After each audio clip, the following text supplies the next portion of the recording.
If you're listening to this podcast, it means you're ready, no more than ready, to have a major breakthrough in your business.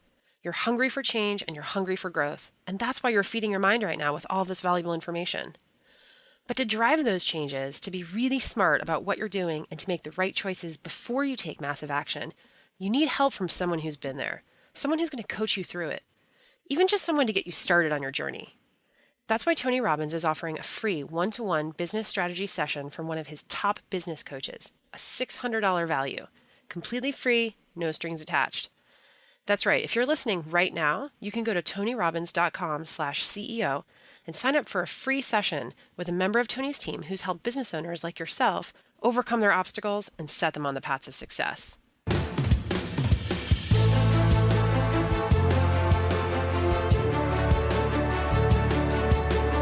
There are two types of people, those that see what they want and those that see what stand in the way of what they want.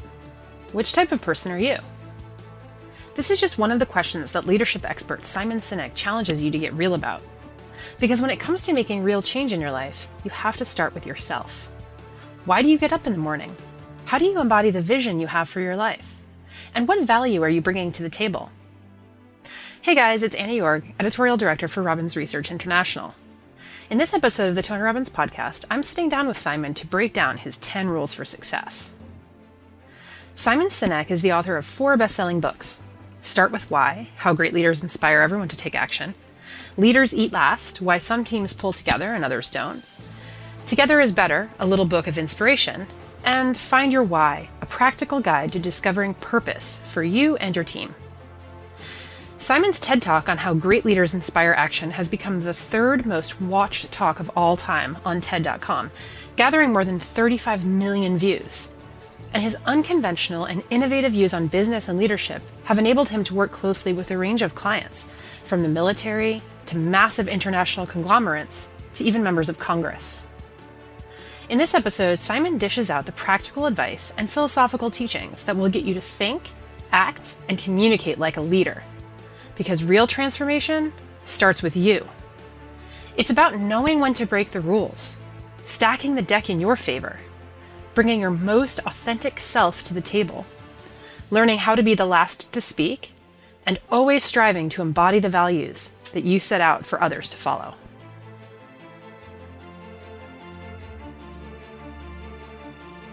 All right, well, Simon, welcome to the Tony Robbins podcast. Thanks for having me. Yeah. So I would love to go through something that we found on YouTube, very interesting. It's called Simon Sinek's 10 Rules for Success. And, we watched this and we were going through and we are thinking, wow, it's catchy. There's even a still, it's got lots of views. I think it actually right now has 1.6 million views. And we were sort of wondering, it looks like a compilation from a fan, and this is not actually something that you created yourself, right? That is correct. I didn't make that. But I have to tell you, I'm so proud and I love that somebody did. I can't say that I'm surprised. I'm grateful and I'm proud, but I can't say that I'm surprised because this is what happens. Well, everything that I write about and talk about, when I talk about starting with why, how people join the movement and join the cause, and people invest their own time and energy to help spread the message. And I'm simply a messenger, and people are using my words to talk about what they want to talk about, So here's somebody who's interested in helping others succeed. Here's somebody who's interested in giving, serving people and giving content away. And the fact that they found some of my work useful in helping them spread their message, that's what's happening here. And I really love that. And it's happened before, the millennial thing that I did that also went viral online, which was crazy to watch happen. Mm-hmm. I did an interview, but it was somebody else who cut that one answer out of the long interview and put it on YouTube, and then somebody else put it on Facebook, and that's when it went viral. But I had nothing to do with it. and I absolutely love that. And I think it speaks to the point that when you have a purpose, cause, or belief, when you know your why, your responsibility is to preach and preach and preach and preach, and other people will join you in the spreading of that message. It's the people who are selfish. It's the people who are like, this is my content and you have to pay to use my content. Well, then no one else can do it but you. Yeah. So I have a very sort of open source view on my ideas, and I love that happened. Yep. And I love it. It actually kind of goes into one of the first ones. One of your 10 rules for success is Yeah, break the what are my rules. 10 rules Yeah, for well, the success? first one, according to YouTube, the ultimate authority, is break the rules. Oh yeah, absolutely. There's a whole idea that the rules are there for normal usage, and the rules are there to sort of help guide us. Um, but we have to know when to break the rules. And so what I totally reject is the flagrant breaking of rules simply to break the rules, or people who are difficult and break the rules and they like to wrap themselves in this. Well, I'm an entrepreneur, or I'm a rule breaker, or I'm an iconoclast, but not when you hurt other people. You know. So I'll tell you two quick stories. Both of them are true. It's actually a story that happened in the Air Force. So there's a simple rule in the United States Air Force that U.S. planes may not fly through Iranian airspace, right? Yeah. It makes it's a good rule. Yeah, very much. And there was a case of one KC-135 tanker where the crew actually got a little lost and accidentally drifted into Iranian airspace, right? This is bad, and they got in trouble. There's another story of a KC-135 where there was an aircraft that was running out of fuel, and they needed to get there because it's a tanker. They needed to get to that aircraft, and the quickest way to get to that aircraft was to just cut across the corner of Iranian airspace, right? Sure. As opposed to going around it. So they made the decision to cut across the Iranian airspace, and they did the right thing. Sure. Right? Well, people's And they lives knew were that at they- risk. So, I mean, and they that's knew a that they driving might- force. They knew that they might get in trouble because the rule was broken. But the point is that the context matters. Like technically, they both broke the same rule, but not really, because one of them got lost, and the context of the other one is that they were trying to do the right thing to save the life of somebody else, right? Sure. So yes, I absolutely believe in breaking the rules, but not through stupidity, first of all, and also not just through flagrant violation for the sake of breaking the rules. There has to be a moral or ethical cause that's driving the breaking of that rule, which is why I believe in the idea of knowing your why, this purpose, cause, or belief that drives us. And we are entitled to figure every which way out to achieve our why and drive our cause, as long as it doesn't hurt anybody and as long as it doesn't get in the way of other people doing whatever it is they're doing. Sure. So do you believe, in a business context that somebody should pre-frame their audience when they go into, say, a meeting and they're brainstorming and they want to do something that's a little bit, outside of the ordinary, outside of the status quo? Do they lead with the why? Does that help people understand and help them socialize to the person's idea? Always, always. I rarely, if ever, go to a meeting where I don't say why I'm in the meeting. Sometimes I call the meeting. If it's my meeting, I say, let me tell you why I wanted to have this meeting. And I talk about my purpose and my cause and my vision. I imagine a world in which the vast majority of people wake up every single morning inspired to go to work, feel safe when they're there, and return home fulfilled at the end of the day. And the meetings that I will have are because I meet people or meet companies that I believe could help me work to achieve this vision, right? Yeah. And likewise, if somebody else called the meeting, I'll either ask, can you tell me why you called this meeting? And at some point, I'll say, let me tell you why I decided to come to this meeting. And I'll frame it in terms of my why. So there's always a context. And I'm very open about being selfish about it. Like, let me tell you, I'll say, I'm being very selfish. I want your help to build this movement. I want your help to help me build this world that I can imagine. I cannot do it alone. And I think some resource or IP that you have can help drive this a lot quicker. Sure. So I find that being very, very honest about something and setting the context gives me permission to break rules or do things a little differently for sure. Sure.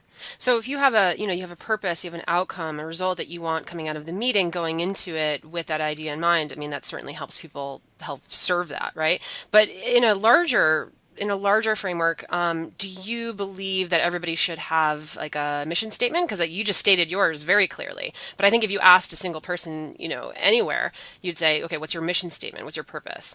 I think a lot of people would find that very difficult to come up with. So what do you sort of help people understand that? Is there a process that you think people should go through in order to get to their why? For sure. I mean, this is what I discovered myself. I reached a point in my life where I lost my passion for my own work. And people gave me stupid advice like, do what you love. I'm like, thank you. I'm doing the same thing and I don't love it anymore. Write that on a poster. Yeah, hang it up. Yeah. Yeah. Find your passion. Great. Thanks. What am I supposed to do with that? Right? Yeah. So it was through my own struggles that I learned the importance of knowing your why, and more important, I learned how to help my friends find theirs.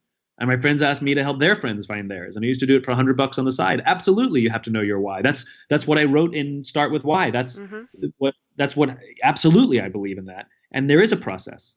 And I can. There's a couple ways. We actually have a thing on our website at startwithwhy.com, which is a why discovery course. In September, we have a book coming out called Find Your Why, which takes the whole process of finding your why and is a guide to help people find it. But I can also tell you a really fun way that gets you in the ballpark right now, if you like. Yeah. That's so find a friend you love, somebody who you know would always be there for you. You could call them at 3 o'clock in the morning and with absolute confidence that they'll take the call. That kind of friend, right? This doesn't work with spouses or girlfriends or boyfriends or something or siblings. Those relationships are too close. Yeah. But a friend that you love, and ask them this question: why are we friends? Right? And they're going to look at you like you're crazy. What do you mean, why are we friends? And then what you do is you switch to the question what. Ironically, to find why, you actually ask what. Mm-hmm. You say, come on, what is it about me that I know that you would be there for me no matter what? And they will struggle. They'll be like, I don't know. And it's not that they're struggling. It's that we're asking them to put into words something that exists in the nonverbal part of their brain, in the limbic part of the brain. And so what they'll do is they'll start hemming and hawing, and you have to play devil's advocate. You can't help them, and you can't let anybody else help them. And then they'll start describing you. They'll go, I don't know, you're funny, you're smart, I trust you, you're reliable, you're always there for me. And you go, good, that's the definition of a friend. What is it about me that I know you'd be there for no matter what? In other words, you play devil's advocate, right? Mm-hmm. And they'll do the same thing. They'll keep describing you. And this could go on for a while. But at some point, they will give up, and they will stop describing you, and they'll start describing themselves. And this is what my friends said to me. They said, I don't know, Simon. All I know is I don't even have to talk to you. I can just be in the same room as you, and I feel inspired. And I got goosebumps. In other words, they will put into words the value you have in their life, and you will have an emotional response. You may well up.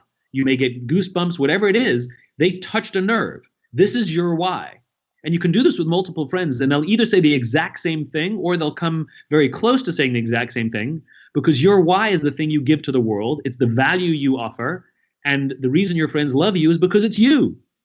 The value you offer is the value you have in their lives. And so it's a fun way to get in the ballpark with what your why is. That is really nice, because they help you verbalize. Because like you said, you're too close. You can't quite identify it. They help you see what you cannot see yourself. Yep. In terms that go a lot deeper than just what it means to be a good friend. Yeah. So it's interesting you mentioned that, because when I think of good friends, and I think of people who have known me for a very, very long time, and so the characteristics that I might have that they like in me, they might have noticed a very long time ago and are still around today, but aren't necessarily characteristics that I would pinpoint. So, for instance, Tony actually does this, or used to do this at Date with Destiny, which is one of his big events. Uh-huh. It's the one that was featured in the Netflix documentary, I Am Not Your Guru. And it's this process that you go through where you think back to when you were a child. So think back when you were, some people can remember as far back as 5, but say, anytime in that age period between 5 and 8, 9, 10 years old. What did you want to be when you grew up? Like, Simon, what did you want to be when you grew up? I wanted to be an astronaut. Perfect. Why did you want to be an astronaut? I've done this exercise. You have? So I know, well, now you can share it with everybody, all of this personal stuff. Great. I know my answer. What is this it? happened to me where somebody from a stage asked me, what did I want to be? And I said, I wanted to be an astronaut. Then from the stage, they said, why? And I never thought about it. Mm-hmm. And the answer I gave is because I wanted to go out to space. I wanted to see the world from a perspective that others don't get to see it, then come back and talk about the magic that I saw. And I realized that's exactly what I do. So I see the world from a different perspective, and I share with people the perspective that I see so they can see the magic in people and in the world that I see. And I want to take them on the journey with me. And it sort of dawned on me, it was sort of really powerful that though I never went to space, I'm absolutely an astronaut. Yep. And, so then now fast forward 10 years. What did you want to be when you were a teenager? Was it the same or did it change? Like 16? What did I want to be when I was a teenager? I wanted to go into special effects. I wanted to be a special effects supervisor, and I didn't even know Wow. what that was. Yeah, I wanted to do movie special effects. And what was your reason for that? Do you know? Um, I was a big Steven Spielberg fan, and I loved the stories that he told. Hmm. And I don't know, actually. I don't know, but I remember being fascinated by special effects, and I called a local special effects studio in New York City, and I arranged for me to go visit. My parents, I was just a kid, and my parents like took me in, and we went to get a tour of the special effects studio and everything, and yeah, I was into that for a while. Yeah. Well, I mean, this might be going out on a limb, but because mine, when I was really young, was I wanted to be a storyteller. Like a Homeric, almost sitting around the campfire storyteller. So I was born in the wrong era, right? Yeah, But right. one of the reasons is because I wanted to bring joy and delight in other people. I wanted to elicit emotion in others. And it Yeah. sounds like, being a special effects professional, you would bring amazement to people, right? Like people would be constantly in awe and wowed by what you're producing in the world. Yes, I So that mean, could there's be. definitely something to do with the story and the amazement in there for sure. Yeah, Yep. Okay, one last one. sure. What about your mid 20s or early to mid 20s? Because those are very formative years. And a lot of people who are first, listening to this podcast, but also kind of now seeing, Tony Robbins as somebody who can help them during that time period. And I know you focus, your talk on millennials was extremely popular, but a lot of people in their 20s are also thinking, what do I want to be when I grow up? Even though, in a lot of ways they're technically already grown up, but they're thinking about their mission, right? And they're thinking about what they want to add to the world. So, what about you in your 20s? A fighter jet pilot? No, uh, I started my career at an ad agency, and I knew that I wanted to do something beyond advertising, and I wanted to start my own business. I knew that, Hmm. and I saw myself as a much more sort of as a marketer, and I had a unique perspective or a different perspective on how marketing worked, which is I believed it had to start on the inside. I believed even back then, I believed how your employees felt about the company mattered, had to come first. And I remember I wanted to go start my own business because I wanted to bring this internal focus to organizations before they focused on the outside. So that was very much a driver for me. I'm fascinated by people, and throughout my whole 20s, I was learning what makes people tick and make them buy this and not that, and I realized that how people feel inside their job really does matter before it goes outside. Yeah. So yeah, this is fun exercise. I encourage everybody to sort of do this at home if you're listening. It's really interesting just looking back on what your values, what your mission statement was when you were younger, and seeing how what you're doing today is or is not aligned with your why, right? Yeah, it's so true. Yeah. So Simon, you mentioned that you spent a lot of your 20s sort of taking input, right? Like listening and observing. And one of your 10 rules for success is be patient. The things worthwhile in life take time. And the Yeah, other one is the be the last to speak, right? So yeah. learning to listen. Can you elaborate a little bit on either of those? Sure. So the last to speak. We're often told, everybody's told, you have to listen more. You have to listen more. You have to be a better listener. You got to learn to listen. Well, everybody's always telling us we have to learn to listen, right? But at the end of the day, we're social animals, and communication is two ways. We listen and we communicate. We listen and we speak, right? That's how communication happens. And and I think it's a better way of framing it comes from a story that I heard about Nelson Mandela. Nelson Mandela is an important case study in the world because he is universally regarded as a great leader. Different people are viewed by different nations in different ways, but Nelson Mandela was universally and is universally regarded as a great leader, right? So he was actually the son of a tribal chief, and a journalist once asked him, "How did you learn to be a great leader?" And he explained how when he was a kid, he remembered going to tribal meetings with his father, and he remembers two things: one, they always sat in a circle. And two, his father was always the last to speak. And I think that is a better way of framing being a better listener, which is to practice being the last to speak. Because so often, even well-intentioned leaders, they walk into a meeting and say, "Hey guys, this is what's happened. Here's the problem. This is what I think we should do, but I'm interested in what you have to say." It's too late, right? So there's a skill set that comes from when everybody else is speaking that you don't agree or disagree. You don't give away what you're thinking, but rather you take in all the input and you ask questions to better understand where their perspective comes from. And at the end, not only do you help make everyone feel heard, but you actually get the benefit of all their thinking. And so I like the idea, instead of telling people you need to be a better listener, I like to say to people, you need to practice being the last to speak. I think it's a better framework. Yeah. So you mentioned, if you're in a group setting, being the last to speak and sort of, getting value from other people and letting them, input their thoughts into the conversation. And one of your 10 rules is stack the deck, right? So surround yourself with people who want to be with you, be in an environment that highlights your strengths. What if you walk into that room and you're the last to speak, but the people in that room aren't necessarily upping the ante, if you know what I mean, right? So how do you, let's say you're a business owner or you're in a corporate environment, how do you stack your deck? How do you make sure that the people in that room are going to, have the ideas that are not worth listening to, but that are going to essentially build something greater? Right. What's kind of like a dream team? I mean, Charles Duhigg does a lot of work, right, with group dynamics. And what's the best group dynamic? And I know Google has done a lot of studies on this, but what's your sort of approach to creating that group? So stacking the deck means putting yourself in a position of natural strength, right? It means not trying to convince people that they need to do business with you, but rather inspire people to do business with you. So a long time ago, when my career was just starting and I had no books, no TED Talk, no nothing, I remember, my work was starting to get some traction and people would introduce me to somebody. And this is a true story. I was on the phone with a potential client and he said to me, convince me why I should hire you. And my answer was, don't. Right? Oh. Because basically somebody who's forcing me to defend my work, forcing me to convince him why I should hire me, that means I can flash forwards and everything I recommend, he's going to say, convince me why I should do this, as opposed to wanting to learn my perspective, right? So I'm a great believer of following the law of diffusion of innovations, which is I want to surround myself with the early adopters, the people who believe what I believe. They may not agree with the tactics.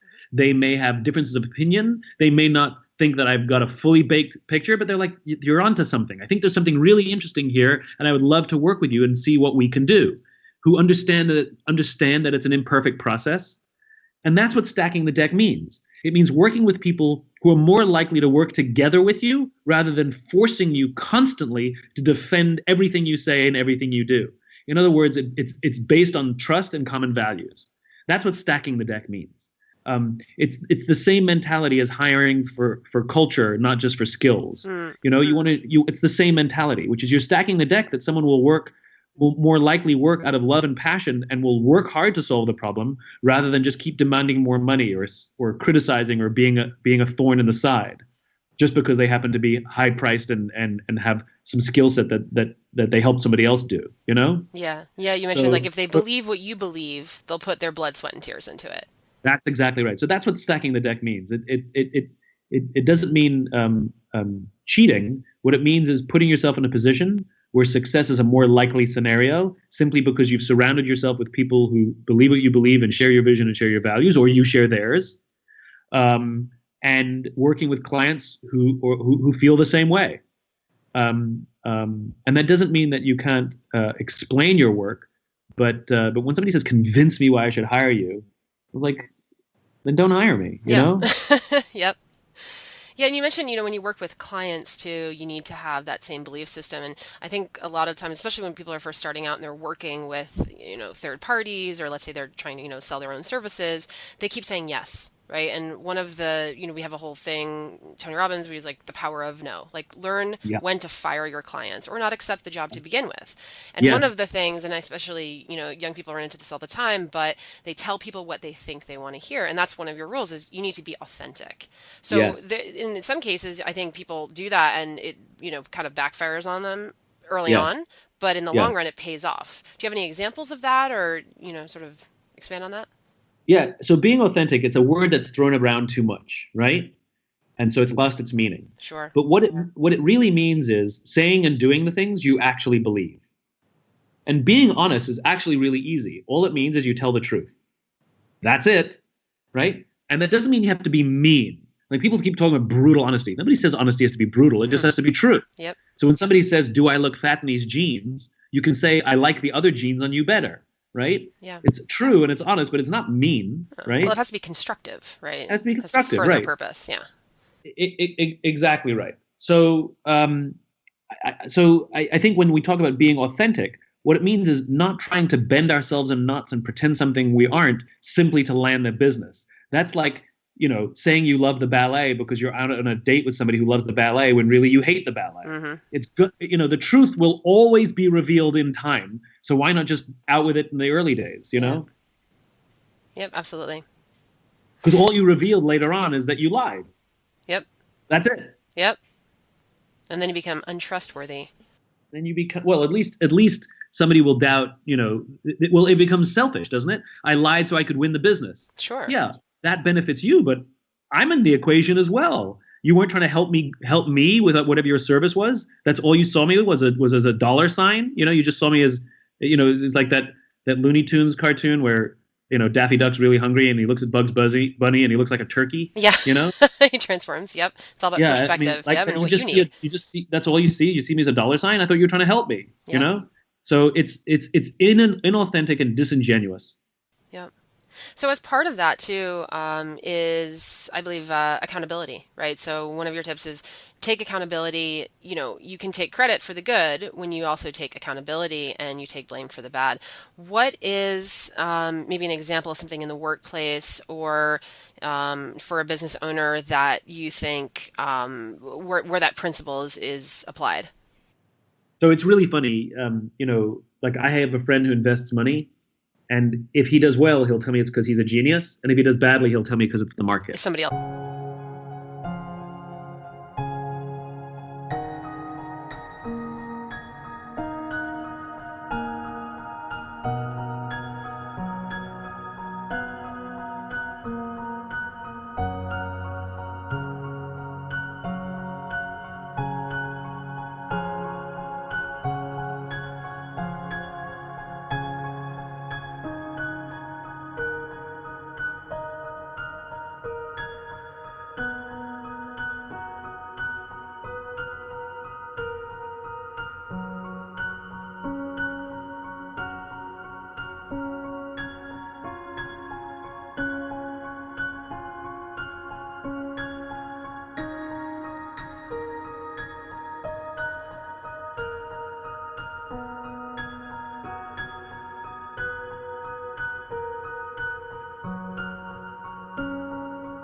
Else's fault. Yep. It's somebody else's fault. Yeah. So you can have it both ways. You can either be a genius or an idiot, right? Either one of those. I was a genius, I was an idiot, or I was really lucky, I was really unlucky. The market went in my favor, the market didn't go in my favor. But you can't mix and match the logics, So you can either be lucky or unlucky, or you can be a genius or an idiot. And I think that's all it means. That you can accept credit for when things go well if you're willing to say, "Ooh, my bad," when things go wrong. Sure. But I think you have to earn that right. And accountability just means you take responsibility for your actions. That's what it means.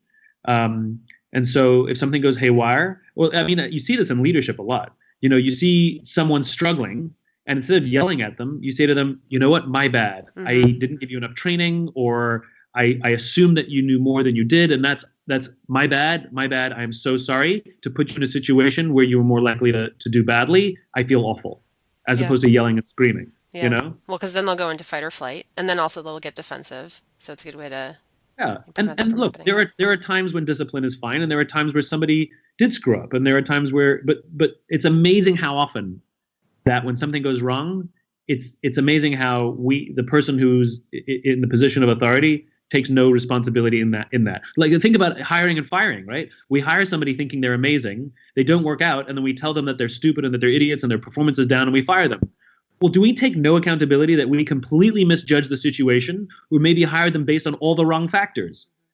Like, as opposed, why can't we say, "I'm really, really, really sorry. I think I made a huge mistake here, because I'm not sure you're a good fit for the organization, and I fear that you may feel the same way because I can't imagine you're happy and your performance has been suffering, and I can't imagine that feels good. So how do I help you land in a place where you're going to be happier?"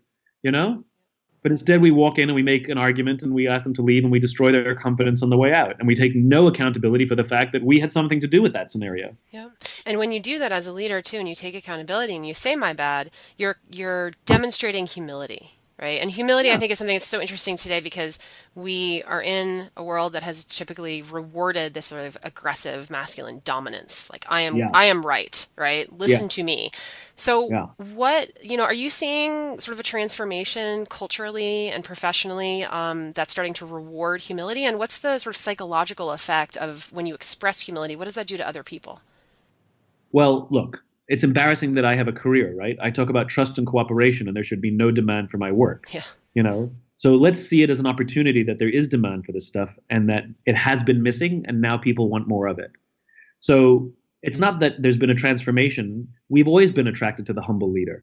The humble leader is able to build a more long-lasting organization where the bombastic command and control, they may have results, but in the short term, it just can't last. Yeah. So it's not like this is a new idea that humility is a good thing. We've seen it throughout history, and we're drawn to people who are humble because it makes us feel like they're human. It also makes us feel empowered that they sort of give us the opportunity to help mold our own careers and our own jobs and our own lives and make decisions in our own work rather than them always knowing more and them knowing best.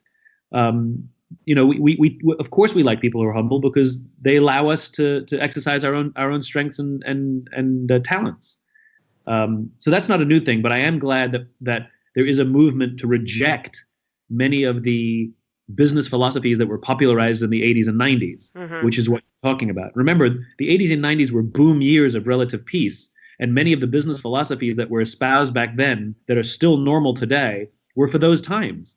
The whole idea of being bombastic and greed is good, and these sort of overly masculine sort of aggression in management style, even the whole idea of using mass layoffs, using people's livelihoods to balance the books this year on a regular basis did not exist in the United States prior to the 1980s. It did not exist. So the good news is what worked then cannot work now. And I'm glad to see that people are starting to be open, that maybe those business philosophies that were that are still common today, that were popularized, over a generation ago, are losing favor because, quite frankly, they just don't work anymore. Yeah.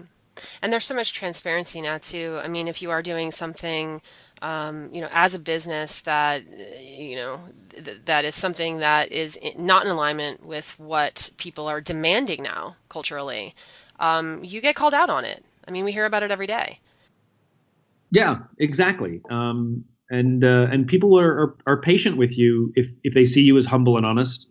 You're allowed to make mistakes. It's when you present yourself as perfect that every slip up, it's over. Sure. Yeah.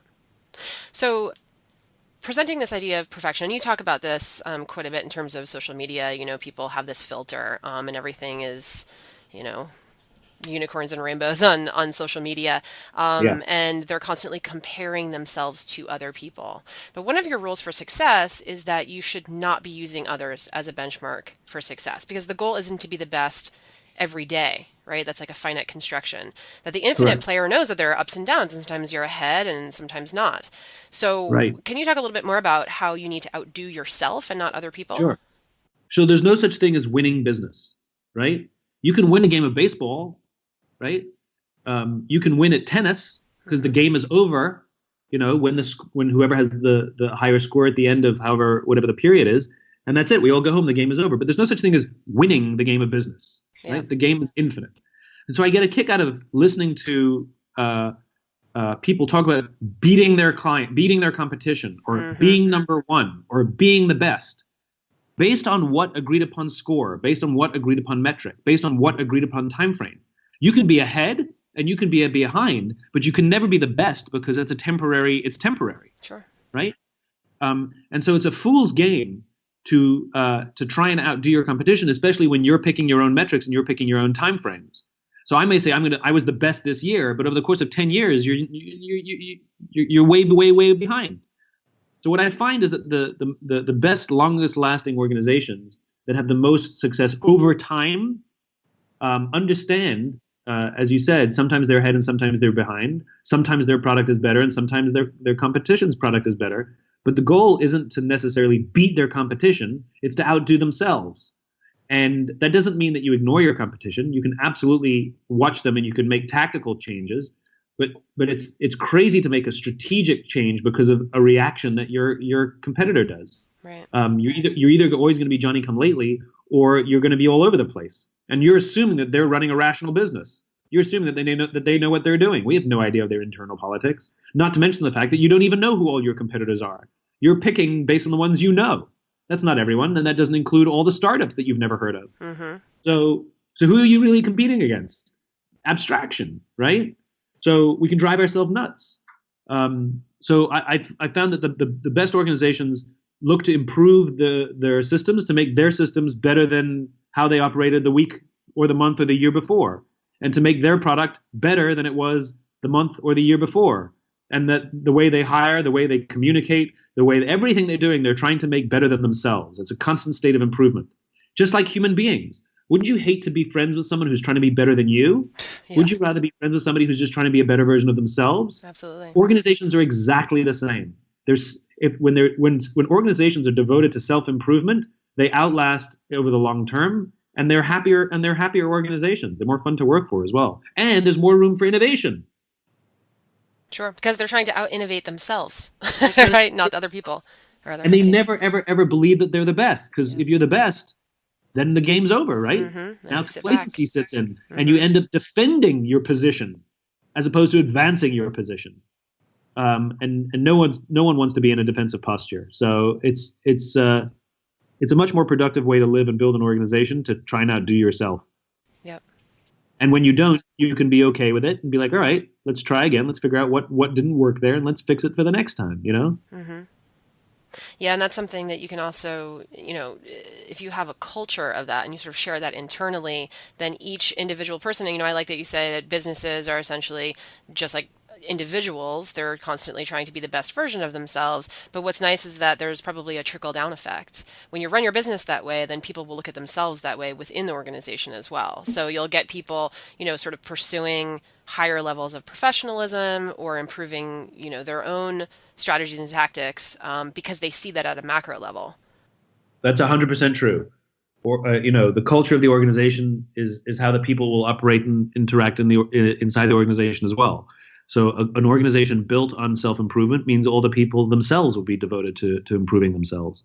It means communication flows much easier. It means there's less passive aggression. There's more effective confrontation, or as we like to say, carefrontation. Did you just make that up? I didn't. I stole it from someone, but I absolutely love it. All the best things are just stolen from other people, but then maybe just shared a little more, verbalized maybe some more succinctly.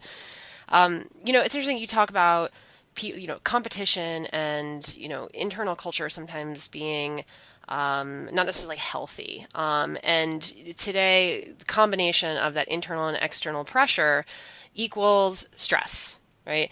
And Tony has a quote, and he says, stress is just what achievers call fear, right? But it's true. There's a lot of fear out there, and people are so stressed. One of your rules for success is that in order to deal with that escalating stress and pressure, both from inside and outside, is to train your mind to be able to deal with it. How do you do that? So you're like, is this one of my rules? Yeah, is that one of my rules? Remember, I didn't put this together, but that's a good one. Yep. I wonder what I said. So how you train yourself to deal with stress? Well, number one, there's actually science behind this, which is we're social animals and we need each other.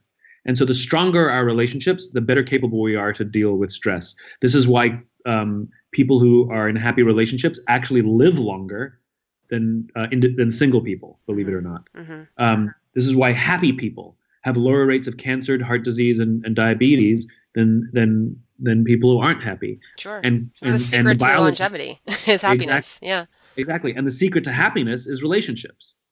It's when we feel that someone has our backs. It's when that we feel loved and that we get to love.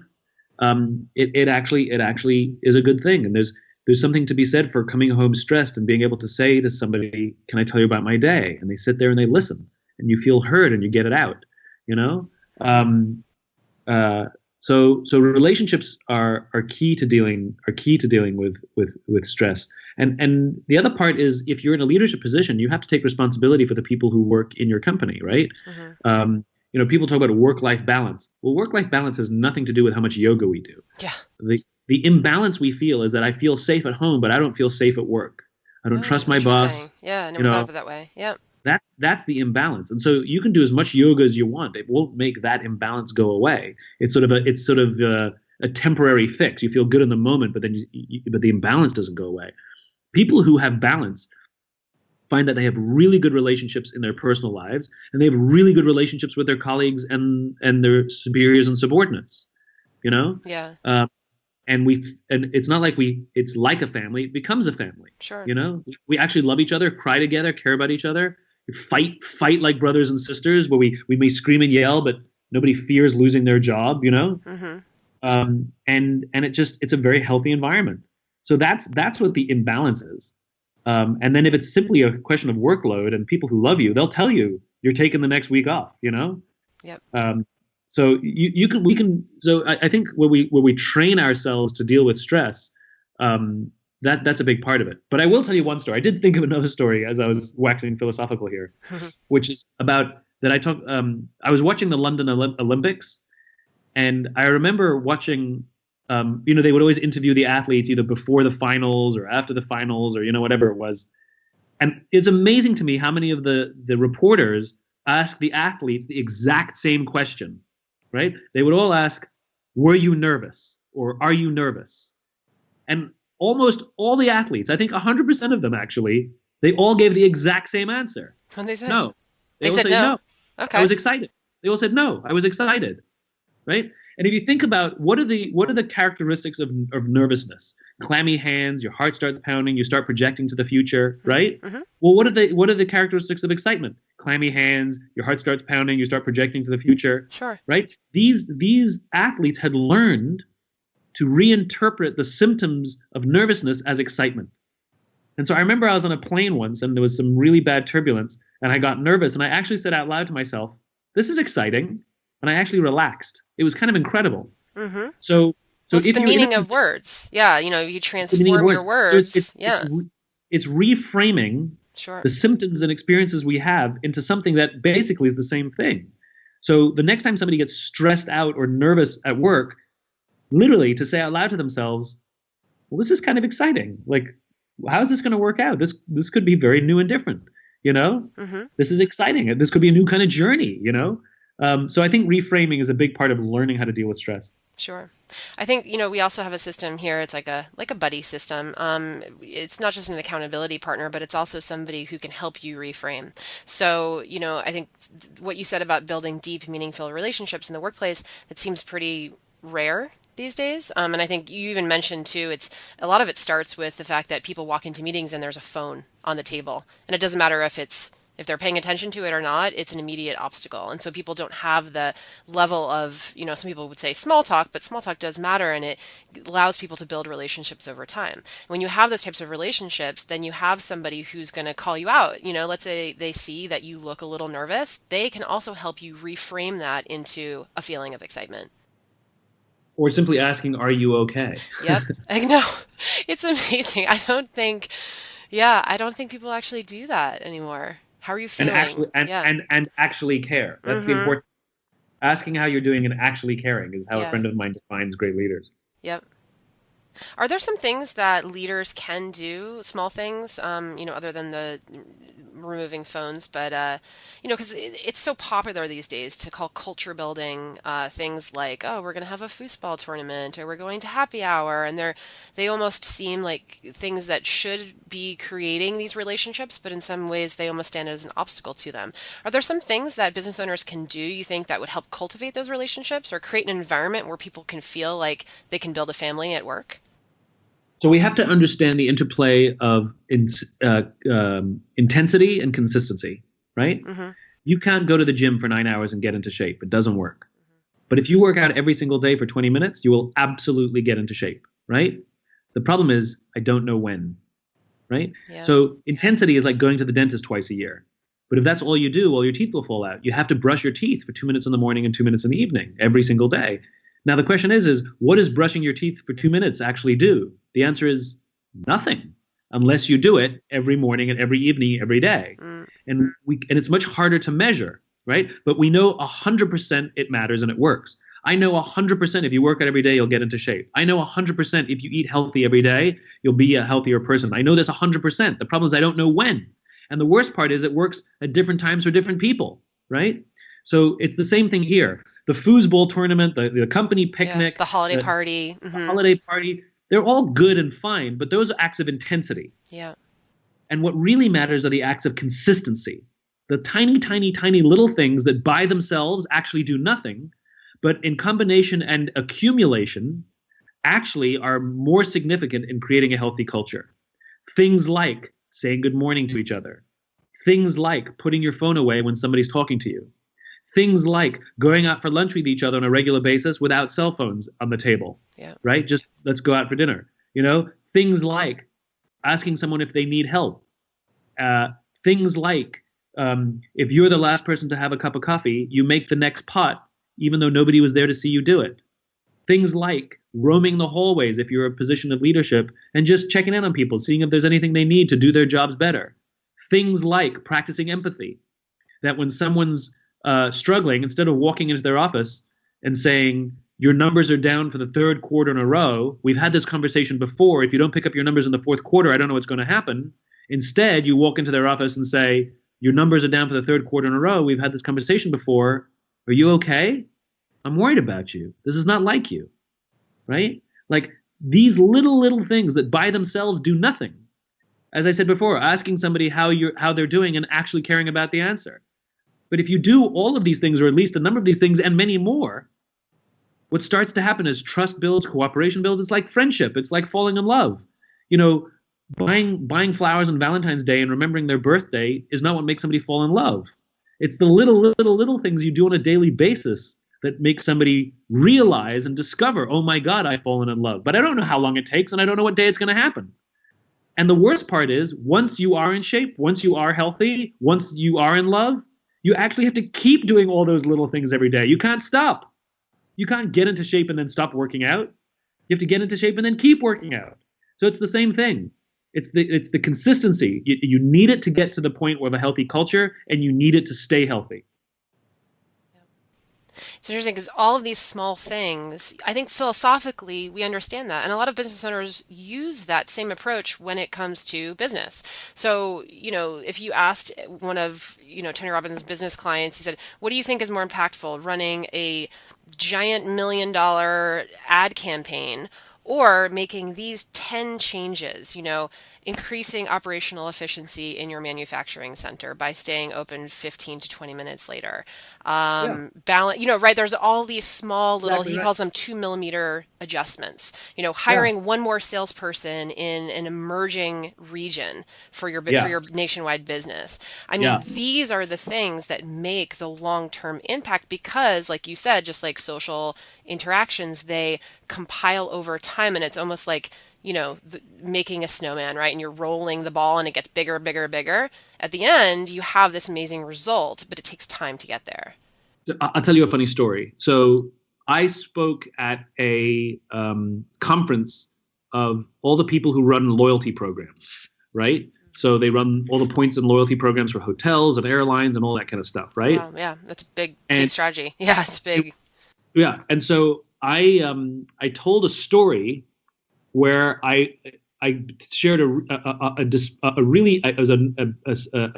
story of a major airline that really did a bad job, like really bad. And I stood on the stage and told this horrible story about this airline, right? And everybody listening right now is probably going through a laundry list of all the airline gaps that have taken place in the past year. I wonder which one it could be. Whichever airline you're thinking of, that's the right one. That's it. Okay. So what I didn't know is the head of the loyalty program for that airline was actually in the audience, right? Wow. So a few weeks go by and an email arrives saying, hey, Simon, I heard you at this conference. I actually really appreciated all your words and everything you said. And if you would, we would like to gift you whatever the highest status is on their airline. And I said, that's very kind of them. And so I called this person back and to thank them personally. And I said to them, listen, I'm really grateful that you're giving me this status, but I know why you're giving it to me. You either want me to feel nice about you, so I'll start telling nice stories about you, or you want me to shut up telling the bad stories. I said, here's what I don't understand, right? You are trying to solve the problem of somebody like me going out there telling bad stories about your airline, right? By taking care of me and showering me with gifts. I don't even fly your airline, right? I said, here's a better way of doing it. Why don't you do the hard work of taking care of your customers, and then I won't have any stories to tell.